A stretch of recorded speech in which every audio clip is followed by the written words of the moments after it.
Assalamualaikum warahmatullahi wabarakatuh. Anak-anakku sekalian, untuk tahap pembelajaran di kelas 3 ini kita mulai dengan belajar limit fungsi trigonometri, di mana limit fungsi trigonometri ini adalah lanjutan dari apa yang sudah kamu pelajari di kelas 11 tahun lalu. Di kelas 11 kita sudah belajar limit fungsi aljabar. Sekarang kita akan membahas tentang limit fungsi trigonometri. Baik, untuk selanjutnya, apa yang akan kita pelajari sebaiknya kalian ingat bahwasanya untuk mengerjakan limit fungsi trigonometri, kalian harus ingat beberapa rumus-rumus yang sudah kalian pelajari di kelas 11 tahun lalu, ya. Dimana di dalam limit fungsi trigonometri, kalian harus ingat rumus-rumus trigonometri seperti sudut rangkap, misalnya sin 2A itu sama saja dengan 2 sin A cos A. Kemudian cos 2A itu adalah cos kuadrat A dikurangi sin kuadrat A, atau 2 cos kuadrat A dikurangi 1, atau 1 dikurangi 2 sin kuadrat A. Nah, sebagai dasar untuk menentukan nilai limit fungsi trigonometri, di sini ada beberapa rumus dasar yang kita katakan sebagai kunci di dalam menjawab atau menyelesaikan pertanyaan-pertanyaan yang berhubungan dengan limit fungsi trigonometri. Kunci atau rumus dasarnya apa saja? Kita perhatikan di sini. Yang pertama, limit x mendekati 0 untuk sin x per x itu sama dengan limit x mendekati 0 dari x per sin x, itu nilainya 1.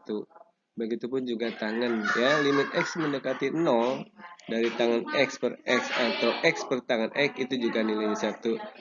Yang ketiga, limit x mendekati 0 dari sin x per tangan x atau limit x mendekati 0 tangan x per sin x itu juga bernilai 1. Nah, ini kita gunakan nanti sebagai patokan dasar untuk menjawab soal-soal yang sederhana. Baik, berikutnya kalian juga harus mengingat rumus penting yang saya katakan tadi yang sudah dipelajari di kelas 11, yaitu yang mengatakan bahwa sin A dikurangi sin B itu sama saja dengan min 2 cos A ditambah B per 2 dikali sin A min B per 2. Kemudian cos A min cos B itu sama dengan min 2 sin A ditambah B per 2 dikali sin A min B per 2. Kemudian sudut rangkap yang tadi saya sebutkan, ya, cos 2A itu adalah 1 min 2 sin kuadrat A. Sehingga kalau di sininya adalah sudutnya 2A, kita ganti menjadi A, maka cos A sama saja dengan 1 dikurangi 2 sin kuadrat setengah A, ya. Begitu juga dari perubahan itu kita akan merubah bentuknya menjadi 1 min cos 2A, itu nilainya sama saja dengan 2 sin kuadrat A, atau yang terakhir 1 min cos A itu sama saja dengan 2 sin kuadrat setengah A, ya. Baik, di dalam menentukan limit fungsi itu sama seperti saja mengerjakan limit fungsi aljabar di kelas 11, yaitu dengan langkah-langkahnya sebagai berikut. Yang pertama, kalian harus substitusi langsung, ya.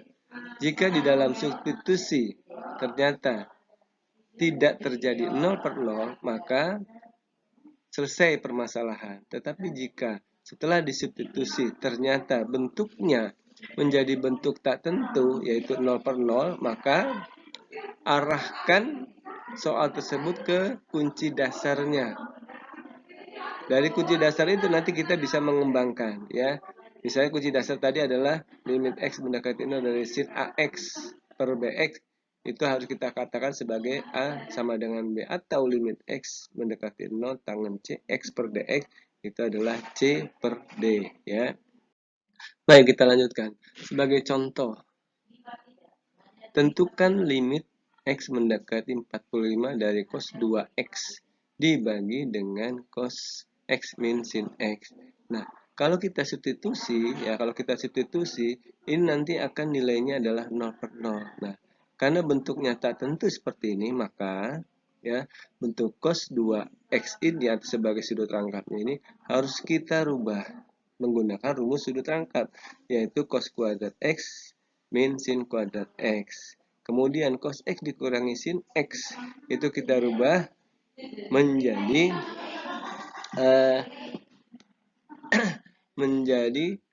bentuk lain. Atau kalau misalnya tidak kita rubah menjadi bentuk lain, kita dahulukan seperti ini, cos kuadrat X dikurangi sin kuadrat X dibagi dengan cos X min sin X. Kita tahu bahwa bentuk ini adalah bentuk persamaan kuadrat, bentuk persamaan ya. Dan ini bisa kita faktorkan itu menjadi cos X min sin X dikali cos X ditambah sin X. Nah, setelah kita faktorkan ternyata ini bisa kita bagi dengan cos X min sin X. Sehingga kalau kita bagi ya, itu fungsinya akan berubah menjadi limit X mendekati 45 dari cos X ditambah dengan sin X ya. Setelah kita sederhanakan menjadi seperti itu, baru kita substitusi kembali ya, kita substitusi. Nah, kalau kita substitusi nanti selesailah permasalahan ya. Baik, contoh yang kedua, tentukan limit sin 2x dibagi dengan 3 min akar dari 2x ditambah 9 untuk x mendekati 0. Kalau bentuknya bentuk akar seperti ini, itu yang harus kita lakukan adalah kita kalikan dengan sekawannya ya, dengan perkalian sekawan. Tapi sebelumnya kita substitusi dulu. Ternyata kalau ini disubstitusi, dia juga bentuknya adalah seperti menjadi bentuk tak tentu 0/0, sehingga harus kita rubah dengan cara mengalihkan dengan perkalian sekawan seperti yang kalian bisa lihat seperti ini. Kita kalikan soalnya dengan 3 plus akar 2x tambah 9 per 3x per 3 ditambah akar 2x tambah 9. Setelah kita kalikan, maka bisa kita sederhanakan soalnya menjadi seperti ini ya. Jadi min 3 plus 2 akar 2x ditambah 9. Nilainya adalah 6. Setelah kamu sederhanakan, kalian bisa bagi nih sin 2x dengan 2x-nya ya. Kita mendapatkan negatif. Kemudian sisanya 3 ditambah akar 2x tambah 9 sama dengan 6. Setelah itu kita substitusi kembali. Setelah substitusi, maka dia akan bernilai menjadi 6. Baik, ini untuk penjelasan sementara seperti ini ya, penjelasan singkat. Baik, untuk contoh 3-nya seperti ini bisa kalian pelajari ya. Ini sudah ada soalnya dan sudah ada langkah-langkah untuk menyelesaikannya ya. Kalian pelajari dengan baik, dengan seksama. Kemudian setelah itu kalian coba ya, soal-soalnya. Contohnya ini ada 4 contoh yang bisa kalian pelajari. Kemudian setelah kalian pelajari, maka sebagai latihan itu kalian bisa kerjakan latihan sebanyak 4 soal berikut ya. Ini soal pertama, ini soal kedua, kemudian soal ketiganya, soal keempatnya. Di dalam menjawab itu tentunya kalian harus ingat apa yang sudah dipelajari di kelas 11 tahun lalu ya, untuk mengganti rumus-rumus identitas fungsi trigonometri. Baik, itu saja informasi dan penjelasan dari Bapak secara singkat. Kurang dan lebihnya terima kasih. Assalamualaikum warahmatullahi wabarakatuh.